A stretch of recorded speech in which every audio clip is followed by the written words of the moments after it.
মধ্যে ভালো কিছু আছে এবং ভুল করলে আপনাদের পরামর্শ আমরা গ্রহণ করি। আমরা অবশ্যই আপনাদের ভালোবাসা পাওয়ার দাবিদার, কারণ আমরা বিশ্বাস করি জনগণ আমাদের চাইতে এই দেশকে কম ভালোবাসা। এর প্রমাণ বাংলাদেশের জনগণ ইতিমধ্যে দিয়ে ফেলেছে।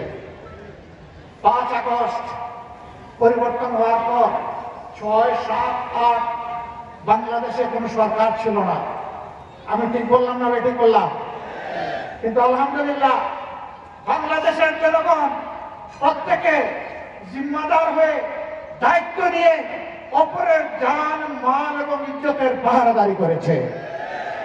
ব্যাংক লুট হয় নাই, সোনার দোকান লুট হয় নাই, বিভিন্ন বিজ্ঞানাগার লুট হয় নাই, মানুষের বাড়িতে ডাকাতি হয় নাই, চুরি হয় নাই, মানুষের জীবন নিয়ে কাড়াকাড়ি করা হয় নাই। বাংলাদেশের মানুষ প্রমাণ করেছে আপামর জনগণ তাদের দেশকে এবং মানুষকে ভালোবাসে।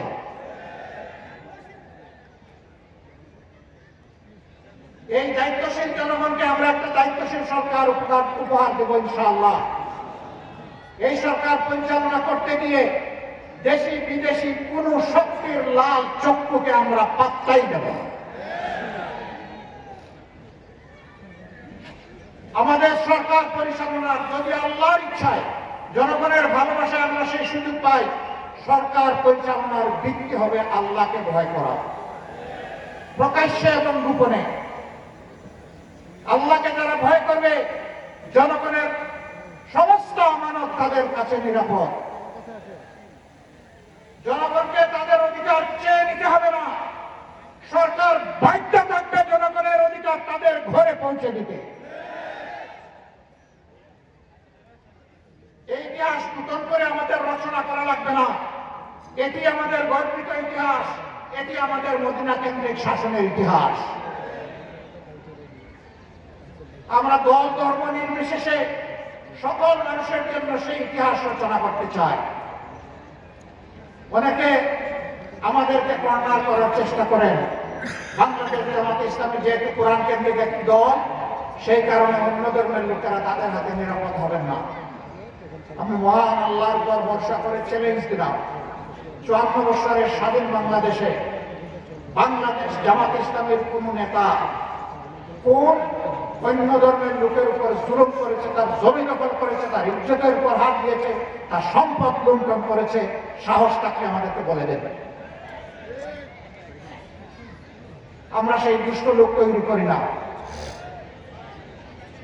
মহান আল্লাহ আমাদেরকে শিক্ষা দিয়েছেন, যেই দেশে মুসলমানরা সংখ্যাগরিষ্ঠ হবে সেই দেশে আল্লাহ বলতেছে অন্য ধর্মের লোকদেরকে আমি তোমাদের কাছে আমানত রাখলাম। যদি তাদের অধিকার কেউ হরণ করে, আল্লাহর নবী বলছেন হাসরের দিন ওই মুসলিম নামের জালিমের বিরুদ্ধে আমার আল্লাহর দরবারে আমি হব বাদী, তার বিরুদ্ধে আমি করব মামলা দায়ের। আমরা আল্লাহ তাআলাকে ভয় করি, আমরা আমাদের এই সমস্ত ভাই বোনদেরকে সম্মান করি।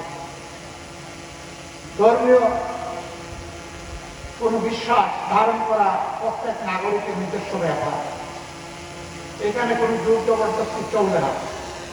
আমি যেমন পছন্দ করবো না আমার উপর কেউ তার ধর্ম চাপিয়ে দিই, আরেকজনও যেমন পছন্দ করবে না তার উপর আমার ধর্ম আমি চাপিয়ে দিই। এটা চাপাচাপের কোনো জায়গা নয়। তারা ইনশাআল্লাহ বাংলাদেশে নিরাপদ থাকবেন, যে বাংলাদেশ আল্লাহ যদি আমাদেরকে পরিচালনার তৌফিক দেন। এবং আগামী নির্বাচনে জামাতে ইসলামের হয়েও তাদের কেউ কেউ ইনশাআল্লাহ সংসদ সদস্য পদে লড়াই করবে।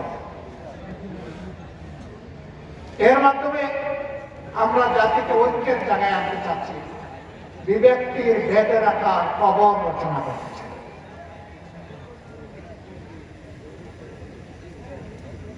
সম্মানিত এলাকাবাসী, কথা অনেক হয়ে গেছে, আজকে জুমাবার, আমরা সবাই জুমার নামাজে শরীক হব। যে কথাগুলো বললাম সেই কথা সাক্ষী হয়ে গেলেন আল্লাহর আপনারা। মহান আল্লাহর কাছে তৌফিক চাই এই অঙ্গীকার কথাগুলো যেন আমরা রক্ষা করতে পারি। আমরা কথা দিচ্ছি, বাংলাদেশ পরিচালনার দায়িত্বে যাই অথবা না যাই, দুর্নীতির বিরুদ্ধে আমাদের যুদ্ধ চলবে, কেউ আমাদেরকে থামাতে পারবে না ইনশাআল্লাহ। চাঁদাবাজের বিরুদ্ধে আমাদের প্রতিবাদ এবং যুদ্ধ অব্যাহত থাকবে, কেউ আমাদেরকে থামাতে পারবে না।